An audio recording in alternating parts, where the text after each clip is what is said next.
নমস্কার বন্ধুরা, আমি সঙ্গীতা। এই দেখো মাছ নিয়ে চলে এসেছি।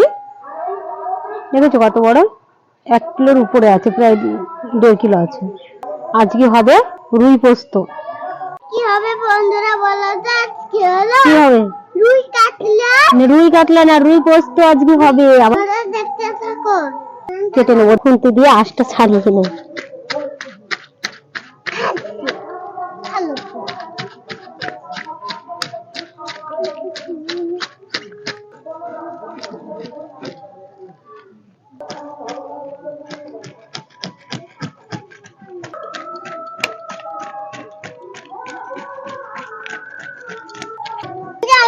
অনেক শোলা থাকতো না, দিতাম না। করতে পারবো, সাপ সাপ পেতে যাবো, পেয়ে যাবো। গোপাল দেখছি সাপ, দেখছি কি ওই পুকুরে শিয়াল সাপ, শিয়াল ক্ষমতা না। হ্যাঁ দেখেছি আমি, দেখি বড় মাছ কষ্ট তো অবশ্যই হবে। এই আঁশ ছাড়াতেই কষ্ট, কাটাতে অত কষ্ট নাই। আঁশ ছাড়ানো হয়ে গেছে, এবার কেটে নেবো।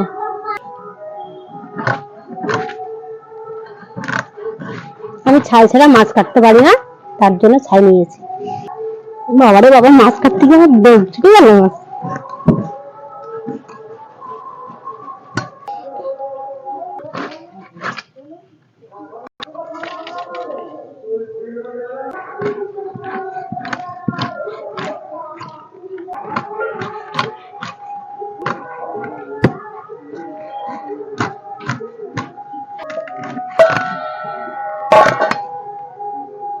বেশি বড় পিস করবো না, মাঝারি সাইজই করবো আমি। প্রকৃতি ধার নেই, কাটতে পারছি না, ভীষণ কষ্ট হচ্ছে।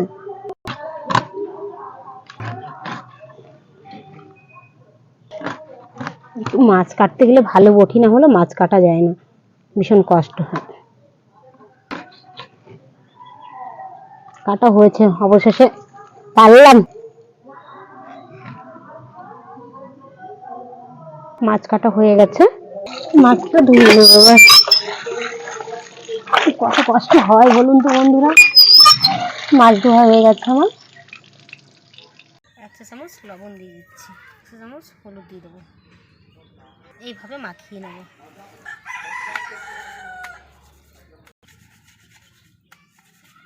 তোমরা এইভাবেই হলুদটা মাখিয়ে নেব, হলুদ আর লবণ দিয়ে। মাখানো হয়ে গেছে, উনুনটা ধরিয়ে নেব। আগুন ধরে গেছে, উনুনটা ধরিয়ে নেব। উনুন ধরে গেছে, কড়াই বসিয়ে দেবো। কড়াই গরম হয়ে গেছে, এবার সর্ষের তেল দিয়ে নেব। আমি হলুদ দিয়ে দিচ্ছি তেলের পর, তোমরা চাইলে দিতেও পারো নাও পারো, কারণ মাছটা যদি ফোটে তার জন্য আমি দিয়ে দিলাম। কড়াতে দিয়ে দেবো। তেল গরম করে নিতে হবে, না হলে মাছ গুঁড়ো হয়ে যাবে। ভাজা হয়ে গেছে, আর একটু এইভাবেই ভেজে নেবো লাল লাল করে। লাল লাল করে ভাজা হয়ে গেছে, মাছটাকে নামিয়ে দেবো।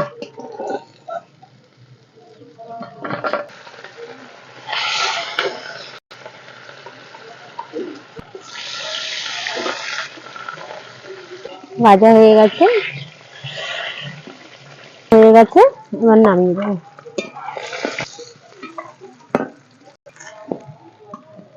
পেঁয়াজটা কুচি কুচি করে কেটে নেবো।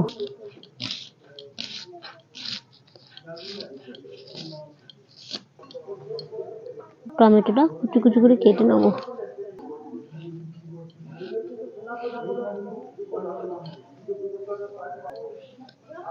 জিরেটা বেটে নেবো।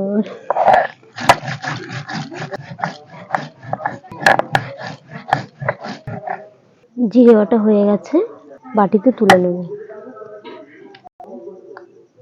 আদা ও রসুন একসাথে বেটে নেব।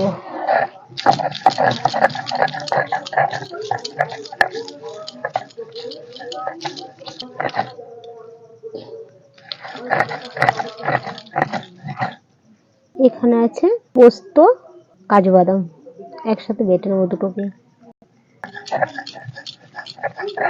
তোমরা যদি মিক্সচার করো তাহলে কাজু বাদাম আর পোস্ত ভিজিয়ে রেখে তারপর মিক্সচার করবে, আমি শিলে বাটছি বলে আমি ভিজাইনি।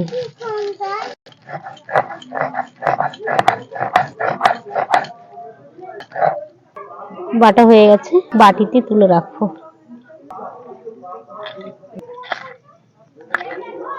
কাঁচা লঙ্কা বেটে নেব।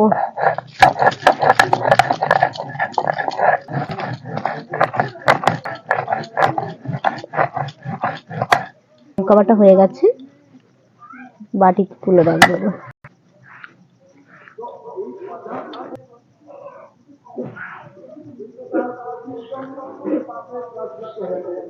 সবকিছু বাটা হয়ে গেছে, এবার শিলনোড়া তুলে দেবো। মাছ ভেজে কড়াতে রান্না করব। কড়া গরম হয়ে গেছে, এবার তেল দিয়ে নেবো। আলুটা আগে ভাজা করে নেবো। হাফ চামচ লবণ দিয়ে দেবো, কালারের জন্য হলুদ দিয়ে দেবো। আলুটা ভাজা হয়ে গেছে, আলুটা এবার বাটিতে তুলে রাখবো।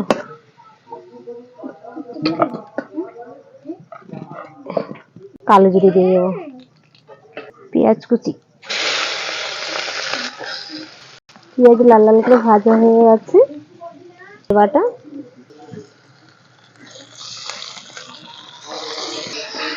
নাড়া দিয়ে দেবো। এই কাঁচা গন্ধটা যতক্ষণ না যাবে ততক্ষণ তো আর মশলা দেবো না। কাঁচা গন্ধটা বেরিয়ে যাবে, তারপরে মশলা দেবো। আবার টমেটো কুচি দিয়ে দেবো, 1 চা চামচ লবণ দিয়ে দেবো, কালারের জন্য হলুদ দিয়ে দেবো, 1 চা চামচ ধনে গুঁড়ো। যেভাবে খাই সেভাবেই দিলাম আমি তরকারিতে।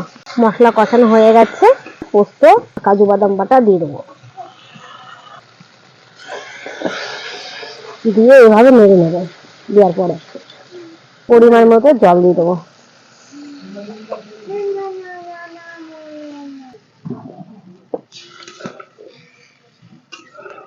আলু দিয়ে দেবো। এবার তোমরা চাইলে আলু নাও দিতে পারো, আমি আলু দিলাম কারণ ছেলেগুলো আলু খায়, তার জন্য।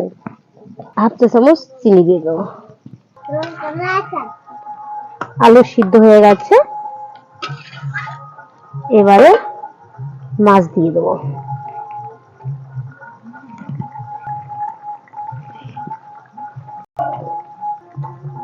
আস্তে করে নাড়া দিতে হবে, না হলে মাছটা ভেঙে যাবে, তার জন্য আস্তে আস্তে নাড়া দিতে হবে। দেখুন বন্ধুরা, কত সুন্দর হয়েছে তরকারিটা। তরকারিটা খেতেও হবে, কেন ঘ্রাণ বেরোচ্ছে তরকারি, খুব সুন্দর। সবার শেষে এই ধনেপাতা কুচি দিয়ে দেবে। তোমরাও এই ধনেপাতা আনার জন্য আমার ছেলেকে অনেক দূর পাঠিয়েছিলাম, ভয়ে পড়ছিল, তারপরে আর কি করবো বলো, বাড়িতে লোকজন নেই, এখন তো বলতে হবে বাচ্চাটাকে নিয়ে আসো বলে। এত পরে যদি তোমরা যদি লাইক না করো, এর থেকে আর কষ্ট আর কোথাও নেই। রুই পোস্ত রেডি, নামিয়ে নেব। কালারটা দেখেছো বন্ধুরা, খুব সুন্দর কালার এসছে। এই দেখো রেডি হয়ে গেছে রুই পোস্ত। কেমন হয়েছে কমেন্ট বক্সে জানিও। কোথা থেকে দেখছো কমেন্ট করে জানিও। লাইক কমেন্ট শেয়ার করতে ভুলবেন না। ভিডিওটা সম্পূর্ণ দেখার জন্য অসংখ্য ধন্যবাদ।